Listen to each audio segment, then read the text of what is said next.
Cinema అయిన మహా నేను మిస్టర్ బి నా మాట సూటిగా ఉంటుంది మ్యాటర్ క్లియర్ గా ఉంటుంది మీరు చూస్తున్నారు మిస్టర్ బి ఛానల్ ఈ వీడియోలో మనం మాట్లాడుకుందాం హనుమాన్ మూవీ రివ్యూ ఆసక్తికరమైన సినిమా విశ్లేషణల కోసం subscribe mister B channel matter లోకి వస్తే ఈసారి సంక్రాంతి సీజన్ ని మంచి ఎక్సైట్మెంట్ తో మొదలు పెట్టింది హనుమాన్ మూవీ సినిమాలో ఉన్న కంటెంట్ కు సంబంధించి అంచనాలు బాగున్నాయి సినిమా రిలీజ్ కు సంబంధించి కాంట్రవర్సీ కూడా బానే ఉంది మొత్తానికి చాలా మంచి బజ్ తీసుకుని ఇంట్రెస్టింగ్ హైప్ తోనే ఈ వారం థియేటర్స్ కి వచ్చింది హనుమాన్ మూవీ హనుమాన్ ఆంజనేయ స్వామి అనే సెంటిమెంట్ చాలా పవర్ఫుల్ ఆ సెంటిమెంట్ ఈ సినిమాకి మంచి అడ్వాంటేజ్ అయ్యింది పోతే ఆ అడ్వాంటేజ్ గా మాత్రమే వాడుకోకుండా మంచి కంటెంట్ కూడా యాడ్ చేస్తే అద్భుతం జరుగుద్ది అని అందరూ ఎక్స్పెక్ట్ చేశారు సంక్రాంతి పండుగ సందర్భాన్ని పురస్కరించుకుని వచ్చేసాడు హనుమాన్ థియేటర్స్ కి మరియు ఈ సినిమాలో ఎంతవరకు అద్భుతం జరిగిందో మాట్లాడుకుందాం మన సమీక్షలో కథ విషయానికి వస్తే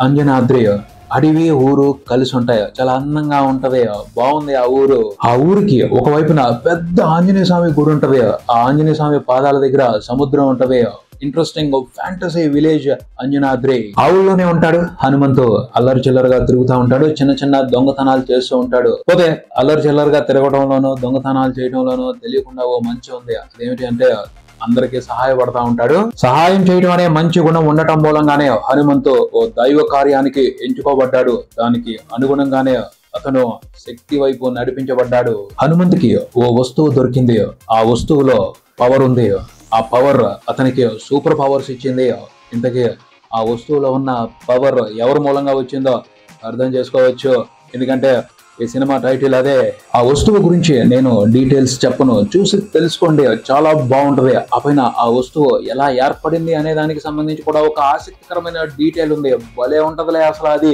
ఆ వస్తువు హనుమంతు దగ్గరికి వచ్చిన తర్వాత సాహసాలు చేయడం మొదలు పెట్టాడు అంతేగా మరి సూపర్ పవర్ వచ్చిన తర్వాత ఖాళీగా కూర్చుంటారా సాహసాలు చేయాలి కదా ఊరిలో ఒక సమస్య ఉంది సెటిల్ చేశాడు హనుమంతు ఆ పైన అతని దగ్గర ఉన్న శక్తుల గురించి విలన్ కి తెలిసింది వచ్చాడు ఆ శక్తుల గురించి తెలుసుకోవడానికి ఎందుకంటే విలన్ చిన్నప్పటి నుంచి సూపర్ హీరో కావాలి అని విపరీతంగా కలలు కంటా ఉంటాడు పోతే విలన్ ఇంటెన్షన్ లో ఓ ప్రమాదం ఉంది అది ఓ పెద్ద వినాశనానికి కారణం అవుతుంది సో ఆ వినాశనాన్ని ఆపాలి అంటే విలన్ ని కూడా ఆపాలి ఆ పని సుకుమాన్ హనుమాన్ ఎలా చేశాడు తెలుసుకోవడమే ఈ సినిమా విశ్లేషణ విషయానికి వస్తే హనుమాన్ ఈ సినిమాని చూస్తున్నప్పుడు చూసేసిన తర్వాత కూడా చాలా సంతోషంగా అనిపించింది ఎందుకంటే సూపర్ హీరోల జోనర్ ని తెలుగు సినిమా మానేసింది చేయటం మర్చిపోయింది అసలు మూసా సినిమాలతో మోతెక్కించడమే కానీ అరే లిమిటెడ్ బడ్జెట్ లో కూడా రిస్క్ తీసుకుని కొంచెం సాహసం చేస్తే కొత్త జోనర్ లో ఫ్రెష్ ఎంటర్టైన్మెంట్ ఆడియన్స్ కి ఇవ్వచ్చు అని కనీసం ఆలోచించట్లేదు ఆలోచించినప్పుడు ధైర్యం ఎక్కడి నుంచి వస్తుంది చేయడానికి తెలుగు సినిమా చరిత్ర చూసుకుంటే చాలా జానపద చిత్రాలు ఉన్నాయి ఫ్యాంటసీ సినిమాలు ఉన్నాయి పోతే అవి భారీ బడ్జెట్ తో తీసినవి కాదు with in the budget Telugu market ని అనుసరించి చేసిన సినిమాలే మార్కెట్ తక్కువగా ఉన్నప్పుడే ఫెసిలిటీస్ టెక్నాలజీ తక్కువగా ఉన్నప్పుడే మనోళ్ళు దంచి పారేశారే ఇప్పుడు మార్కెట్ పెరిగింది అవసరమైన టెక్నాలజీ మార్కెట్ లో ఎలా కావాలంటే అలా దొరుకుతుంది అయినా ఆలోచించకపోవటం ధైర్యం చేయకపోవటం కొన్ని జోనర్స్ ని వదిలేయటం అసలు ఏమాత్రం కూడా సాహసవంతుల పని అనిపించుకోదు హాలీవుడ్ లో వచ్చే సూపర్ హీరోల సినిమాలు చూసే ప్రతిసారి ఇదే బాధ మనకు కూడా బోల్డన్ని రిఫరెన్స్లు ఉన్నాయి బోల్డన్ని పురాణాలు ఉన్నాయి వాటిల్లో చిన్న చిన్న పాయింట్స్ తీసుకుంటే ఇంతకు మించిన గొప్ప సూపర్ హీరోల్ని తీసుకురావచ్చు అని అనుకుంటా ఉండటం జరిగేది ఎక్కడో తెలుగు ఫిల్మ్ మేకర్స్ ఆగిపోయారు ఒక గోడ కట్టేసుకుని దాన్ని దాటి రాలేక బావిలోనే ఉండిపోయారు రాజమౌళి దూకారు ఆ గోడని కాకపోతే ఆయన చాలా పెద్ద అంగలేశారు ఆయన మాదిరి అంత పెద్దగా దూకటం చేత కాదు అనేది ఇంకో భయం కానీ చిన్నగా కూడా ఆ గోడని దాటొచ్చు అని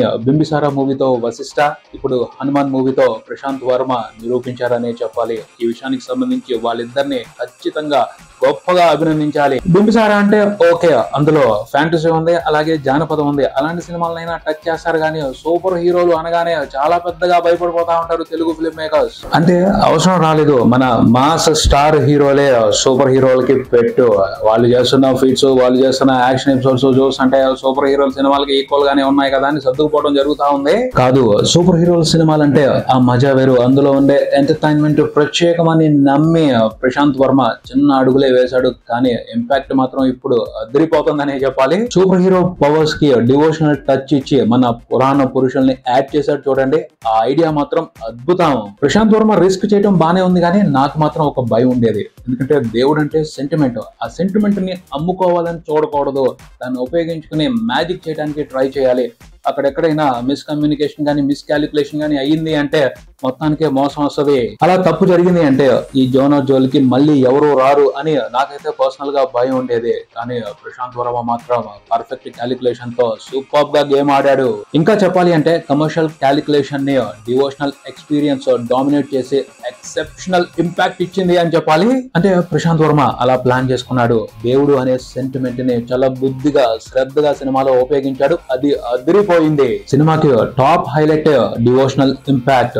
ఆ డివోషనల్ రెఫరెన్స్ వచ్చినప్పుడు, పురాణ పురుషుల రెఫరెన్స్ వచ్చినప్పుడు, దానికి సంబంధించిన చిన్న చిన్న డీటెయిల్స్ తో కథలు వచ్చినప్పుడు ఇంపాక్ట్ వండర్ఫుల్ గా ఉంది. సినిమాలో రొటీన్ కథ ఉంది, రొటీన్ ఎమోషన్స్ ఉన్నాయి, రొటీన్ లవ్ స్టోరీ ఉంది, రొటీన్ విలన్ కూడా ఉన్నాడు.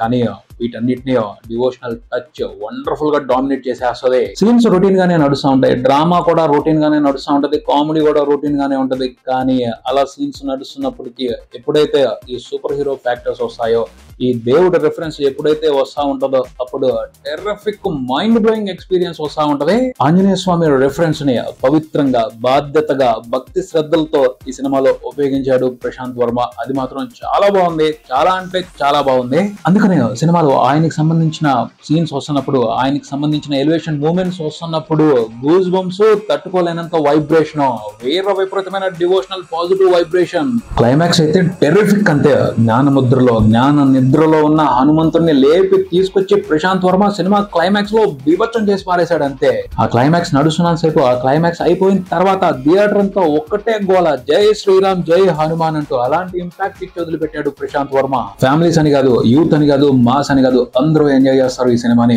పిల్లలకైతే స్పెషల్ పండుగ ట్రీట్ హనుమాన్ మూవీ. సినిమాలో ఒక కోతి క్యారెక్టర్ ఉంటది. ఆ క్యారెక్టర్ కి మాస్ మహారాజా రవితేజ డబ్బింగ్ చెప్పారు. ఆ కోతితో పన్ను సూపర్ గా ఉంటది. అలాగే హీరోకి సూపర్ పవర్స్ వచ్చిన తర్వాత ఫస్ట్ లో జరిగే ఫైట్స్ మంచి ఎంటర్టైనింగ్ గా ఉంటాయి, సూపర్ ఫన్నీగా ఉంటాయి. పిల్లలు బోల్డ్ అంతా ఎంజాయ్ చేస్తారు. బేసిక్ గా చెప్పేది ఏమిటి అంటే, ఈ సినిమాలో మనం ఏం బాగుండాలని వెళ్తామో, వేటిని ఎంజాయ్ చేయాలని వెళ్తామో అవి బాగుంటాయి, మిగతా విషయాలు యావరేజ్ గా ఉంటాయి, రొటీన్ గా ఉంటాయి. సూపర్ హీరో మూమెంట్స్ ని ఎంజాయ్ చేస్తాం, దేవుడి రిఫరెన్స్ ని సాలిడ్ గా ఆస్వాదిస్తాం.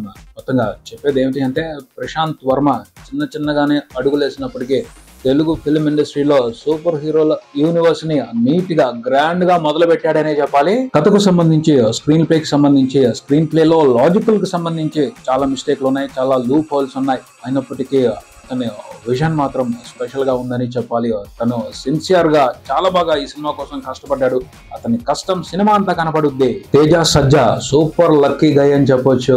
మంచి దర్శకుడు దొరికాడు, తనని నమ్మిన దర్శకుడు దొరికాడు, మంచి క్యారెక్టర్ దొరికింది. తన పాత్ర పరిధి మీద పర్ఫెక్ట్ గా యాక్ట్ చేశాడు తేజ సజ్జా కూడాను. వరలక్ష్మి శరత్ కుమార్ కథలో ఎమోషన్ కోసం పెట్టుకున్నారు, కానీ ఆ క్యారెక్టర్ ని ప్రాపర్ గా ఉపయోగించుకోలేదు అని అనిపించింది.